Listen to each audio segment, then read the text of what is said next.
EAMCET results వచ్చేసాయి కదా. Engineering కౌన్సిలింగ్కి documents అన్నీ రెడీ పెట్టుకున్నారా, సబ్మిట్ చేశారా, చేయబోతున్నారా? Watts next? మీకు వచ్చిన ర్యాంక్కి మీరు ఏ ఆప్షన్ తీసుకోవాలి, ఏ స్పెషలైజేషన్ తీసుకోవాలి, ఏ బ్రాంచ్ వస్తుంది, దానికి అసలు ఏం సబ్జెక్ట్స్ చదవాల్సి వస్తుంది, ఏ కాలేజెస్, టాప్ 5 కాలేజెస్ మనం కవర్ చేద్దాం కావాలి అంటే. సిఎస్ఈఏఐకి చాలా జాబ్ సాలరీస్ కానీ అవి హెవీగానే ఉన్నాయి.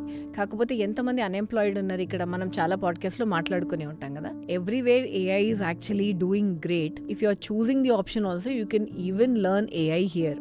ఇండస్ట్రీలో శాలరీస్ ఎలా ఉంటాయి అన్నది ఒక్కొక్క బ్రాంచ్కి మీకు అన్ఫోల్డ్ చేసి చెప్తున్నాను. మీరు ఈ బ్రాంచ్లో గనక ఆపర్చునిటీ తీసుకోవాలి అని అనుకుంటే గనక శాలరీస్ వచ్చేసి it totally depends on your skill and కోర్లో చాలా మంచి ఆపర్చునిటీస్ ఉన్నాయి. అందరూ ఏ చేసినా సాఫ్ట్వేర్ సైడ్ వెళ్ళాలి అనుకోవడం కాదు, కోర్లో కూడా నిజంగా ఆపర్చునిటీస్ చాలా బాగున్నాయి. మీకు ఇంజనీరింగ్లో అగ్రికల్చర్ అన్న బ్రాంచ్ ఉంటుంది అన్న ఐడియా ఉందా? It's there. చాలా మందికి తెలీదు. When I spoke to them I said agriculture అన్న స్పెషలైజేషన్ ఉంది అంటే కూడా people will really shocked. Let's get into mechanical branch.